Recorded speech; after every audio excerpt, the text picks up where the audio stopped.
네, 회의를 시작하겠습니다.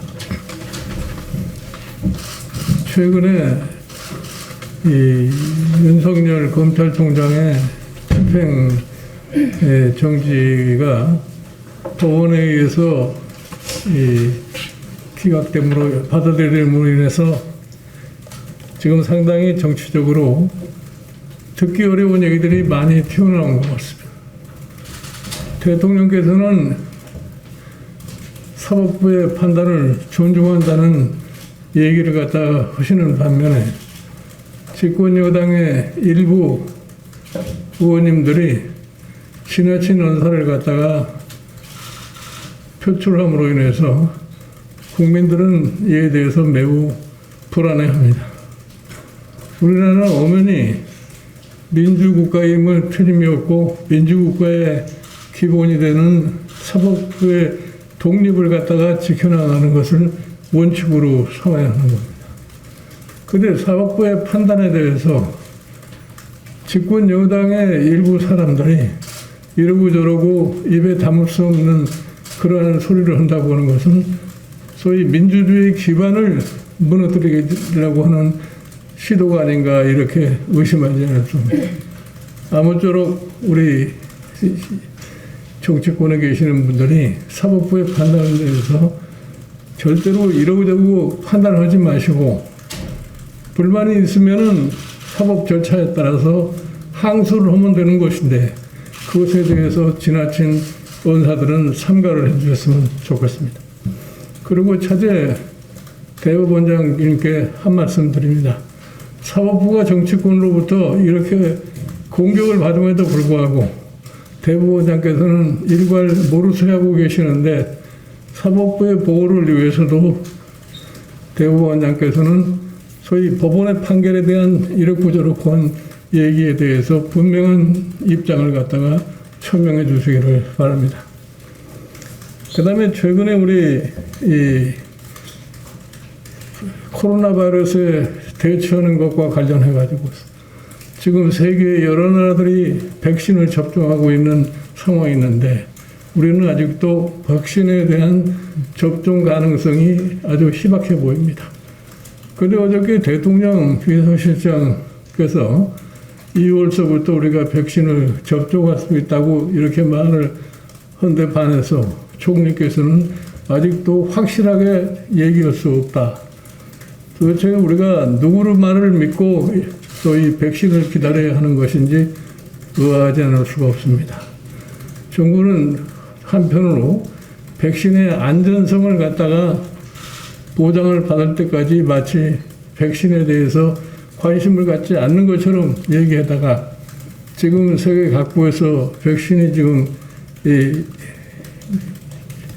일반 국민들에게 주입되고 있으니까 그에 그냥 반응으로다가 우리도 곧 할 수 있다 이러한 뜻인지 국민들은 도저히 납득하기 어렵습니다. 우리가 모두가 다 이 정치권에서 여야 가릴 것도 없이 코로나 이 방역을 집중하기 위해서 한 마음으로다가 가급적 어떻게 하면 빨리 백신을 갖다가 확실하게 담보를 해서 국민에게 안심을 시킬 수 있는지 전면적인 노력이 필요하지 않을까 이렇게 생각합니다. 오늘 오후 2시에 공수처장 추천을 위한 추천회의가 예정되어 있다고 합니다. 6번째 회의라고 하지만은 사실상 한번 추천된 사람들에 대해서 심의를 해오고 있을 뿐입니다. 우리 국민의힘은 이미 이 후보들은 모두 요건을 채우지 못해서 거부된 사람들이라는 점을 다시 한번 밝히고 오늘 그 사람들을 대상으로 다시 추천회의를 진행한다면 법적으로 문제 제기를 하겠다는 점을 밝혀둡니다. 공수처는 애초에 출범할 때 살아있는 권력, 대통령 권력에 대한 수사를 제대로 하자고 시작된 것입니다.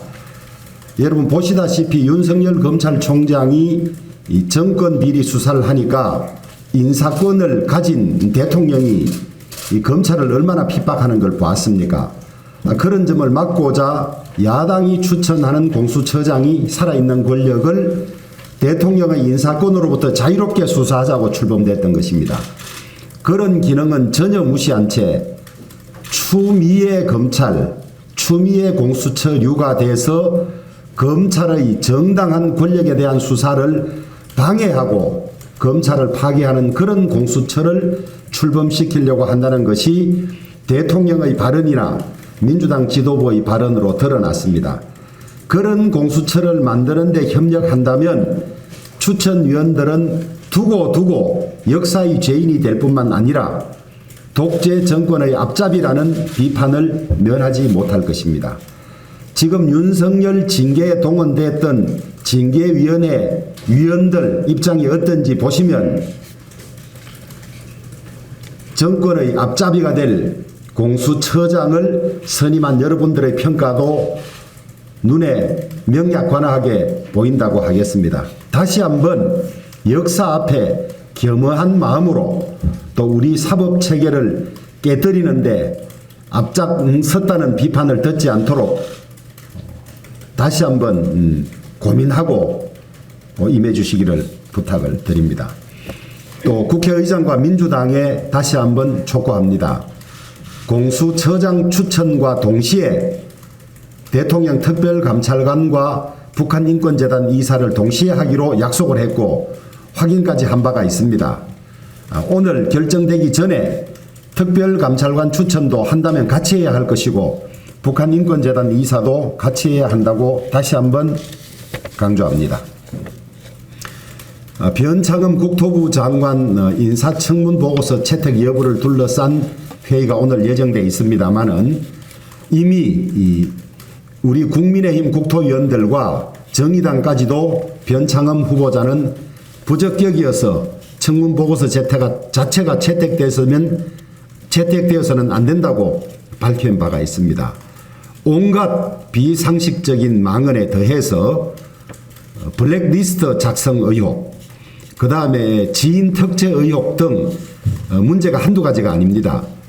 뿐만 아니라 김현미 장관과 이 정권의 20몇 차례의 부동산 실패를 고치자고 오는 장관 후보자가 오히려 그 정책 방향을 더 강화하는 입장을 가지고 있어서 오히려 상황을 악화시킬 뿐입니다.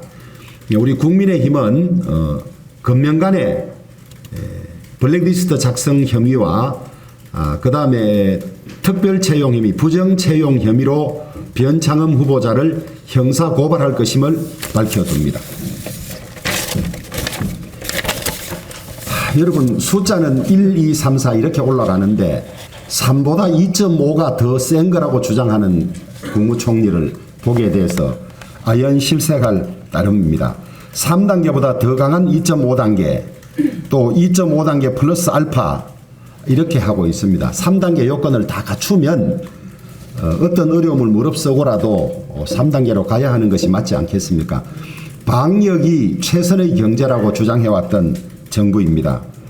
우물쭈물하다가 내 이럴 줄 알았지라는 묘비명을 쓴 작가가 있습니다만은 이 정권이 이 정치 방역에 집착하다가 이럴 줄 알았지라는 국민들의 탄식이 나오지 않도록 다시 한번 정권을 잡은 사람은 국민들에 대해서 책임을 지고 부담도 같이 가져가야 하는 것임을 밝혀둡니다. 어제 저들 코로나 특위에서도 특별히 이야기했습니다마는 백신 스와프를 다시 한번 치밀하고 집요하게 추진해 줄 것을 정부에 요구를 합니다. 이미 캐나다는 남는 백신을 갈라 쓰겠다고까지 이야기한 상황이고 백신을 많이 확보한 나라에서도 나머지 백신에 대해서 재정 문제도 있기 때문에 노력하면 불가능한 일도 아닙니다. 특히 이 한미 동맹을 더 강화하는 내용이 될 뿐만 아니라 한미 FTA에도 의약품에 관한 공조 규정이 있기 때문에 정부가 적극 앞장서서 노력할 것을 촉구하고 우리 국민의힘도 적극 돕겠다는 말씀을 드립니다. 국가 1급 보안시설인 동구구치소에서 무려 541명이나 되는 집단 감염이 발생했습니다. 법무부 장관 대통령 책임져야 할 일 아닙니까? 이 구치소에 구금되어 있는 분들의 건강이나 보건은 전부 국가가 관리하는 것인데 어떻게 500명이 넘을 때까지 이렇게 방심하고도 K 방역을 어떻게 자랑할 수가 있습니까? 윤석열 쫓아내는데 쏟던 힘의 조금이라도 썼으면 이런 일은 없었을 것입니다. 전국의 나머지 이 집단 수용 시설에 대해서도 똑같은 일이 재발하지 않도록 전수조사해 줄 것을 요구합니다. 대통령과 추미애 장관이 무리하게 밀어붙인 윤석열 검찰총장의 징계는 법원의 집행정지 결정으로 일단락되는 듯 보였습니다만 집권 여당의 행태를 보니까 더욱 악독한 보복의 길로 들어서는 형국입니다.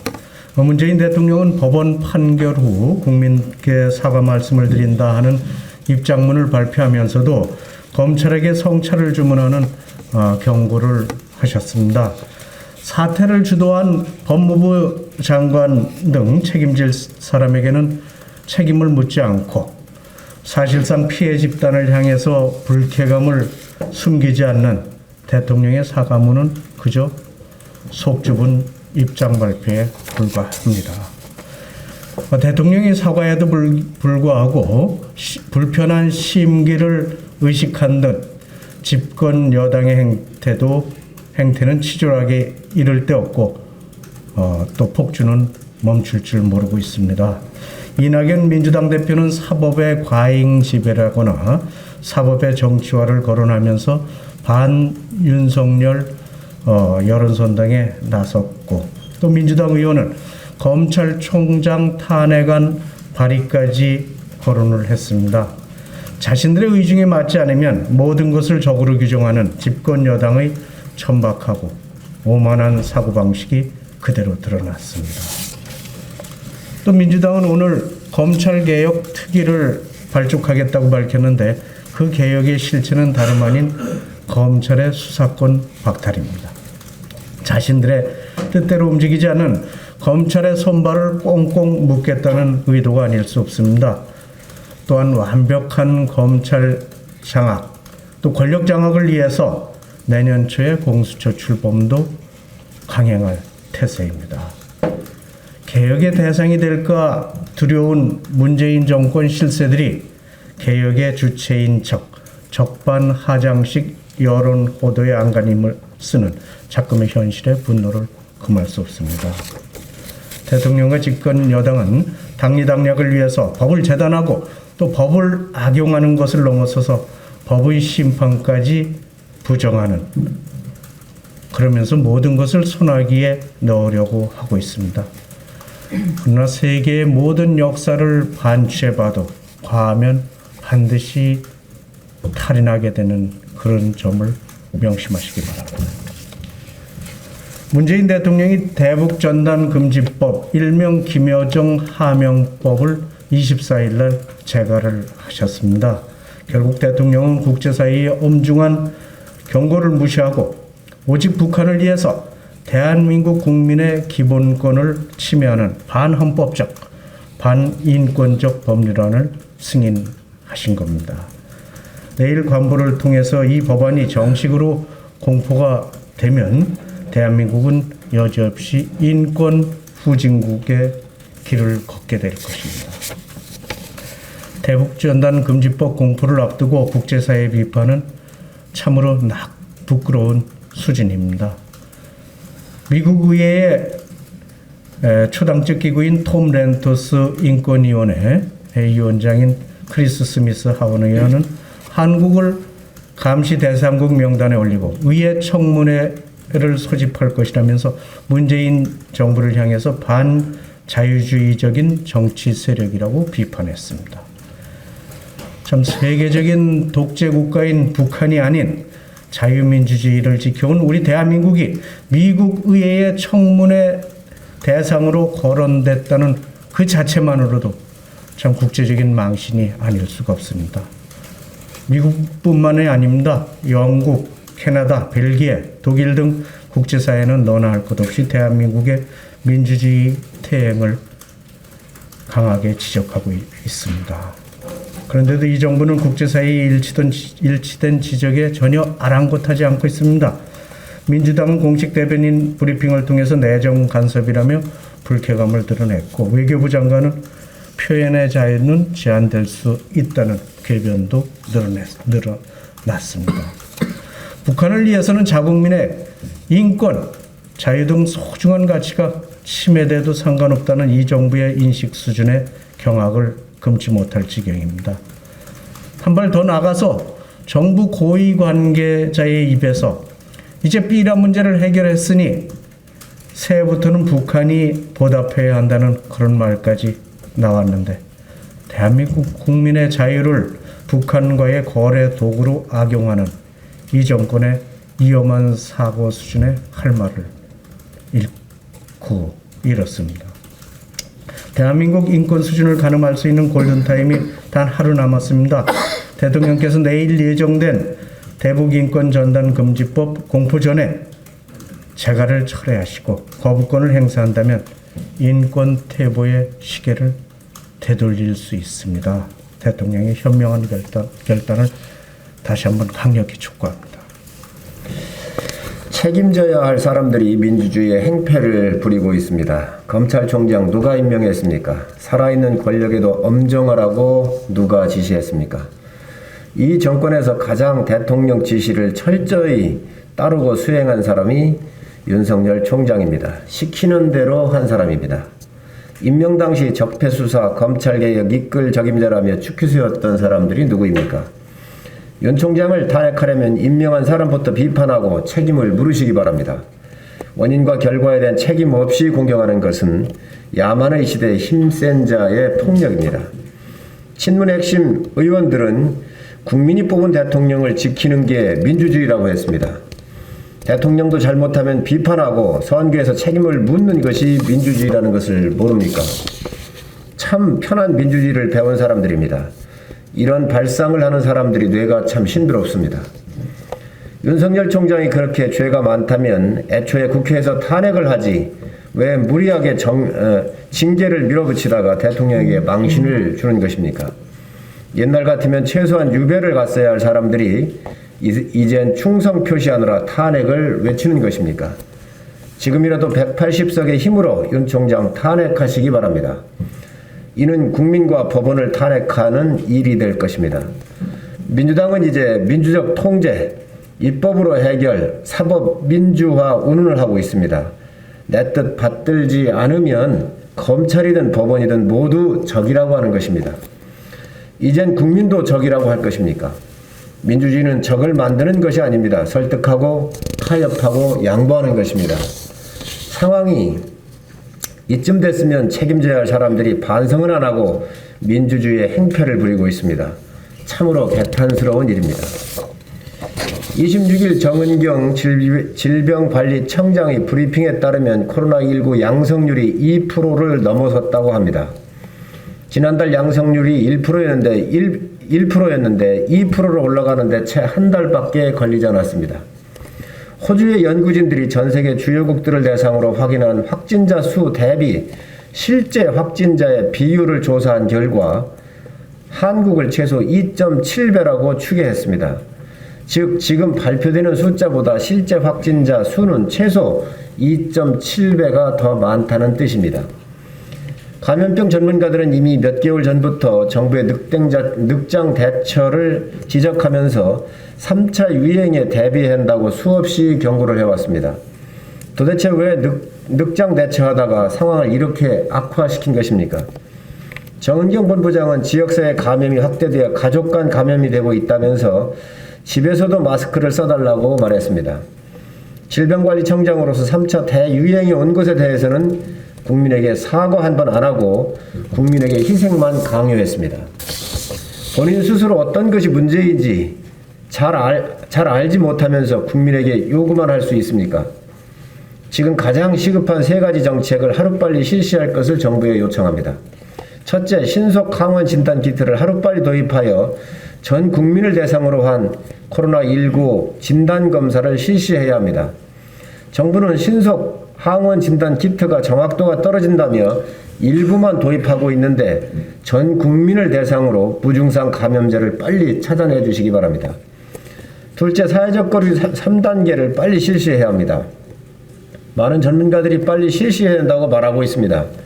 문재인 대통령은 이미 지난 8월 4일 지나치다 싶을 정도의 예방점검과 선제적인 사전 조치를 주문한다고 말한 바 있습니다. 만약 끝까지 3단계를 실시하지 않을 경우 확산을 막지 못하면 어떤 대책이 있는지라도 정부는 밝혀주시기 바랍니다. 셋째, 바이오, 제약산업 분야의 민간 전문가들을 포함하여 백신 확보 TF팀을 빨리 구성해야 합니다. 수단과 방법을 가리지 말고 국민 생명을 지키기 위한 충분한 백신을 구해야 합니다. TF 단장은 누구인지, 어떻게 일을 진행할 것인지, 어느 회사와 어떤 제품을 검토하고 있는지 등 국민들한테 보고해서 국민 불안을 해소해야 합니다.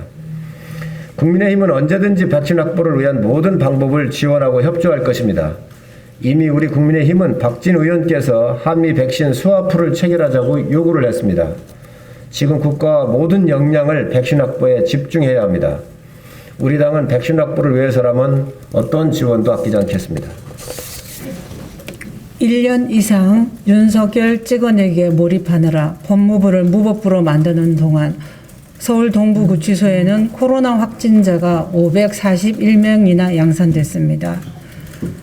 저는 창살 밖으로 수건을 흔들며 살려달라는 한 미결 구금소의 외침이 아직도 제 가슴과 머리에 아픔으로 남아 있습니다.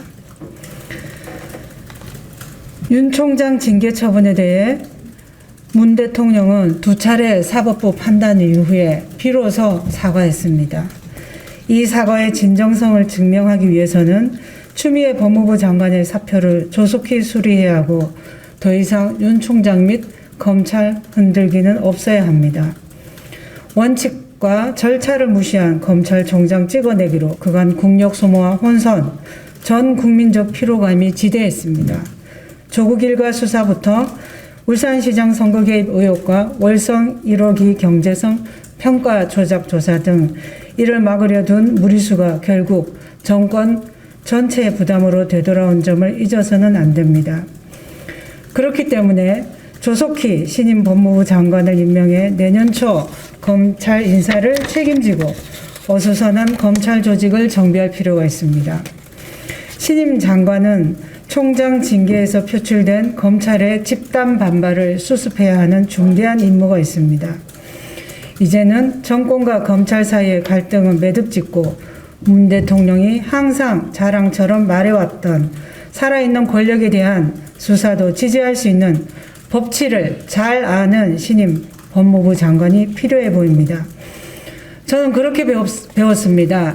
법치는 물 흐르듯 순리대로 흐르게 해야 한다.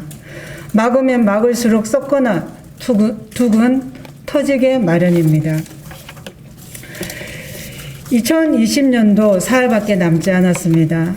주위를 돌아보면 따뜻한 연말 보내시라는 의례적 인사도 건네기 죄송할 만큼 국민의 삶은 팍팍하고 고되기만 합니다. 국회의원으로 7개월이라는 시간을 보냈지만 국민의 삶을 실질적으로 개선해 나가겠다는 다짐과 약속이 지켜졌는지 아쉬움이 많습니다. 정치의 궁극적인 목표는 국민에게 평안한 일상을 돌려드리는 것, 국민의 삶을 이롭게 하는 것입니다. 여야를 떠나 정치권 모두가 그 목표에 부합했는지, 아니 그 목표를 위해 얼마나 노력했는지 깊이 고민하고 반성해야 할 때입니다. 국민의 삶은 나아지지 않았습니다. 정체되었거나 후퇴했습니다. 정치하는 사람들, 특히 정부의 마음속에는 코로나라는 핑계를 여기저기 갖다 붙이고 싶겠지만 제 할 일을 다 하지 않으면서 책임을 떠넘기는 비겁한 짓입니다. 원인이 무엇이든 국민들은 관심도 없고 민생의 하등에 도움이 되지 않는 정쟁은 반복됐습니다. 21대 개원 후 하루 평균 30건이 넘는 6,771건의 법률안이 발의됐지만 사회적 약자와 서민들의 삶의 질 개선을 위해 얼마만큼의 고민이 있었고 얼마나 기여할 수 있을지 의문입니다. 오히려 세금만 축내는 헛된 짓은 아닌지 되돌아봐야겠습니다. 무엇보다 청년들의 걱정과 고민의 깊이만큼 사회의 활력은 잃어가고 있습니다. 지난달 기준으로 대학 졸업자 중 일자리를 찾지 않고 그냥 쉬었다는 2030 청년이 20만 명에 이릅니다. 전년 같은 달 대비 40% 증가한 수치이며 20대의 증가폭은 51.6%에 달합니다. 반면 지난해 나라 빚은 1,100조 원을 넘어섰고 국민 1인당 2,100만 원의 빚을 감당해야 합니다. 좀비 기업 비율은 작년 상반기 37.3%에서 올 상반기 42.4%로 뛰었고 중소기업의 경우 52.8%로 사상 최고치를 기록했습니다. 미래 세대에게 일자리와 희망은 빼앗고 빚과 무거운 책임만 떠넘기고 있다는 생각을 지울 수가 없습니다. 현재를 위해 너무나 큰 미래를 희생하고 있는 것 아닌지 두려울 때도 있습니다. 새해에는 정치가 겸손해져야 합니다. 국민을 두려워하고 국가의 미래를 진지하게 고민해야 합니다. 저부터 절실함과 절박감을 갖고 최선을 다해 노력하겠습니다. 국민 여러분, 올 한 해 정말 수고 많으셨습니다. 새해 복 많이 받으십시오.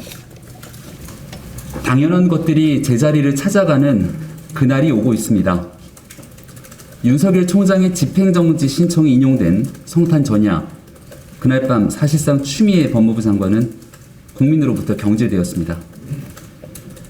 이런 추미애 장관 오랜 침묵을 깨고 어젯밤 SNS를 통해 그날이 쉽게 오지 않음을 알았어도 또한 그날이 꼭 와야 한다는 것도 절실하게 깨달았다. 이런 의견을 짤막하게 남겼습니다. 문재인 대통령의 사과를 무색하게 만드는 그런 발언이 아닐 수 없습니다. 아마도 법으로 임기가 정해져 있는 윤석열 검찰총장 찍어내기에 성공했다면 이날이 바로 추미애 장관이 말한 그날이 될 수 있었겠구나, 이런 생각에 소름이 돋습니다. 아마도 추미애 장관과 이를 뒷받침했던 더불어민주당, 그리고 이를 제거한 문재인 대통령 모두 이런 날이 쉽게 오리라 생각했겠죠.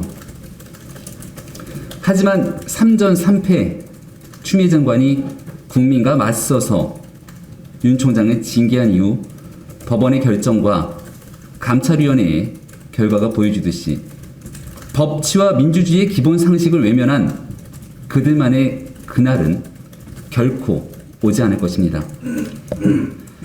외려 당연한 것들이 제자리에 있는 국민의 그날이 이제 막 열리기 시작했습니다. 겨울엔 추워야 하고 슬플 땐 눈물이 나는 것처럼 당연한 것들이 있습니다. 이런 당연한 것들이 이제 다시금 제자리에 있어야 하는 순리를 찾아가고 있습니다. 이제 윤석열 총장 복귀 후 주춤했던 살아있는 권력에 대한 수사도 제자리를 찾아갈 것입니다. 관계자들이 이미 구속된 월성 원전 수사는 물론이고 수많은 국민들의 피눈물을 흘리게 한 옵티머스, 라임 등 대규모 펀드 사기 실체도 반드시 제자리를 찾아가야 할 것입니다. 고기영 차관의 급작스런 사임으로 제대로 된 인사 검증조차 무색하게 임명된 이용구 차관도 본인이 있어야 할 제자리를 찾아가기 바랍니다. 택시기사 폭행 사건의 전모가 관련 증언을 통해 쏟아지는 와중에 이제 이 사건 본격적인 재수사가 시작될 전망인데요. 택시기사를 폭행한 수사 대상이 있어야 할 자리는 법무부 차관의 직이 아닌 검찰과 그리고 재판을 기다리는 법정이 마땅할 것입니다. 이용구 법무부 차관의 신속한 경질이 필요한 이유가 여기에 있습니다. 오늘로 내년 보궐선거가 이제 꼭 100일 앞으로 다가왔습니다. 마땅히 그 자리에 있어야 할 서울시장 그리고 부산시장이 불미스러운 일로 부재한 상황에서 치러지는 선거가 바로 수백억 혈세를 낭비하며 치르는 이번 선거의 본질이기도 합니다. 추미애 장관의 말처럼 그날이 꼭 와야 한다는 것을 절실히 깨닫게 되는 요즘입니다. 국민을 우롱하는 그들만의 그날이 아니라 당연한 것들이 제자리를 찾아가는 그날이 꼭 열릴 수 있도록 국민의 힘을 모으고 상식에 기반 아래 최선을 다하겠습니다. 대한민국 전 영역을 들쑤시고 있는 아나무인 권력의 그림자가 이제는 체육계로 드리워지고 있는 형국입니다. 내년 1월 18일 제41대 대한체육회 회장 선거가 예정되어 있는 가운데 더불어민주당 안민석 의원의 체육계 선거 개입 의혹이 제기되고 있습니다. 실제로 안 의원이 어제 태릉 골프장 클럽하우스에서 민주당 퇴역 정치인들을 내리꽂기 위한 사전 작업을 회책했다는 언론 제보가 들어왔습니다. 본래 대한체육회 선거에는 체육계와는 전혀 관련도 없고 선거법 위반범으로 자격 요건조차 되지 않았던 민주당 장영달 전 국회의원이 출마 선언을 했다가 돌연 같은 당 이종걸 전 의원을 지지하는 쪽으로 선회했습니다. 그런데 체육계 내에서는 이 두 민주당 퇴역 정치인의 회장 만들기 핵심에 안민석 현 민주당 의원의 이 의원이 깊숙이 개입되어 있음을 끊임없이 문제 제기하고 있습니다. 정작 대타로 나선 이종걸 전 의원 역시 대한민국 체육계를 이끌 만한 전문성, 상징성, 그리고 정당성도 갖추지 못한 인물입니다. 이런 상황 속에서 이종걸 전 의원은 안민석 의원과 더불어 지난 토요일 대구 모처에서 체육회 선거 관련 있는 사람들을 만났으며 어제에는 안 의원이 태릉 모처에서 장 전 의원과 만났다는 제보가 들어왔습니다. 이처럼 현 대한체육회를 어떻게 해서든 정치적으로 장악하기 위해 국회 상임위조차 체육계와 관련 없는 안민석 의원이 스포츠 정신의 컨트롤 타워인 대한체육회를 퇴역 정치인의 놀이터로 전락시킨다는 것은 사실상 고질적인 적폐를 다습습한 행태라 볼 수밖에 없습니다. 추미애 장관이 어제 그날이 꼭 와야 한다고 SNS에 글을 올리셨습니다. 국민들이 바라는 그날은 순수한 스포츠 정신이 바로잡혀야 할 대한체육회가 정치로부터 독립되어 더 이상 지저분한 권력이 스포츠맨십을 더럽히지 않는 것이라 생각합니다. 더 이상 체육계의 순수성을 망가뜨리지 마시고 의혹 당사자인 안민석 의원과 이종걸 전 의원 등은 자신들의 입장을 명확하게 밝히고 정정당당하게 페어플레이할 것을 요청드립니다.